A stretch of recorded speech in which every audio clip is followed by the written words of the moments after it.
இங்கே ஐபிஎல் பிரச்சனையாக இருக்கட்டும், டோல்கேட் பிரச்சனையாக இருக்கட்டும், மதுபான வாகன எரிப்பாக இருக்கட்டும், எல்லாவற்றிலும் மக்கள் நலன் சார்ந்த போராட்டங்களில் வேறு எந்த கட்சிகளும் செய்யாதவற்றை தமிழக வாழ்க்கை தொடர் செஞ்சிருக்கோம்.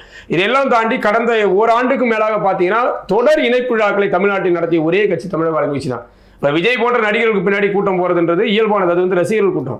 ஆனால் அண்ணன் வேல்முருகன் போன்றவர்களை தேடி தமிழ்நாட்டின் கன்னியாகுமரியிலும் தூத்துக்குடியிலும் திருநெல்வேலியிலும் ஏதோ ஒரு மாவட்டங்களிலிருந்து மக்கள் வருகிறார்கள், மாற்று கட்சியினர் வருகிறார்கள் என்றால் அதற்கு காரணம் அவருடைய செயல்பாடுகள் தான். அவர் தொடர்ச்சியாக சட்டமன்றத்தில் என்ன பண்ணிட்டு இருக்காரு, மக்களுக்காக என்ன பேசுறாரு, அது போன்ற அவருடைய இந்த 15 ஆண்டுகால அரசியல் செயல்பாடுகள் தான் தமிழ்நாட்டின் எல்லா பகுதியிலிருந்தும் மாற்று கட்சியை சேர்ந்தவர்களையும் புதிய இளைஞர்களையும் கட்சியை நோக்கி இழுத்துட்டு இருக்கு.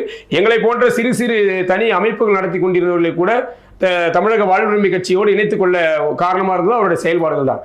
அதனால திமுக இதையெல்லாம் வந்து எடை போடாமல் சும்மா எல்லா தேர்தலையும் போல ஒரே சீட்டு 2 சீட்டுன்னு இப்போ சமீபம் விசிகாவை சொல்லுவோம்ல, எப்போ வந்தாலும் உங்களுக்கு 2 சீட்டு தான் மாதிரி.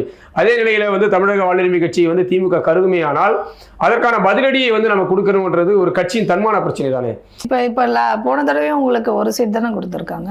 இல்லை, அதுதான் போன தேர்தல் என்பது நாங்கள் முதல் தேர்தல், திமுக கூட்டணியில் எங்களுக்கு முதல் தேர்தல் வைப்போம். அதனால வந்து அந்த தேர்தலில் பல்வேறு கோரிக்கைகள் நாங்கள் முன் வச்சோம். இன்னும் சொல்ல போனால் எங்களுக்கு அந்த 1 சீட் என்பதை தாண்டி நாங்கள் ஏன் அந்த கூட்டணியில் இணைந்தோம் என்பதற்கு பல காரணங்கள் இருக்குது. குறிப்பாக டிஎன்பிஎஸ்சியில் வந்து மாற்று மொழியினரும் வந்து வேலைக்கு சேரலாம் என்கிற அந்த சட்டத்தை வந்து நீக்கணும், நீங்கள் உத்தரவாதம் கொடுங்க.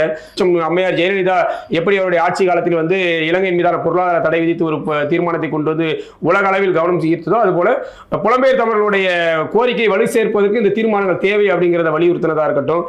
அதுபோல சாதிவாரி கணக்கெடுப்பு எடுத்து அனைத்து சமூகத்திற்குமான பிரதிநிதித்துவம், அது 10.5 மட்டும் கிடையாது, வன்னியர்களுக்காக மட்டும் கிடையாது, தமிழ்நாட்டில் இருக்கக்கூடிய அனைத்து சமூகங்களும் எவ்வளவு விழுக்காடு இருக்கிறார்கள் என்பதை நீங்கள் கணக்கில் எடுத்து அவர்களுக்கான உரிய பிரதிநிதித்துவம் கொடுங்க அப்படிங்கிறதுக்கான பல்வேறு கோரிக்கைகளை முன் வச்சு தான் தமிழக வாழ்வுரிமை கட்சி நிபந்தனையின்றி திமுக கூட்டணியில் இணைந்தது என்பது இன்று கிடையாது. இந்த ஆட்சி தொடங்கின காலம் போட்டு அண்ணன் வேல்முருகன் தொடர்ச்சியாக பேசிட்டு இருக்காரு. அவரும் சட்டமன்றத்திலும் இது குறித்து குரல் எழுப்பிக்கிட்டே இருக்காரு. நீங்கள் வந்து தொடர்ச்சியாக நீங்கள் வந்து இனப்படுகொலைக்கு எதிரான தீர்மானம் கொண்டு சொல்லி வலியுறுத்திக்கிட்டே இருக்கும்.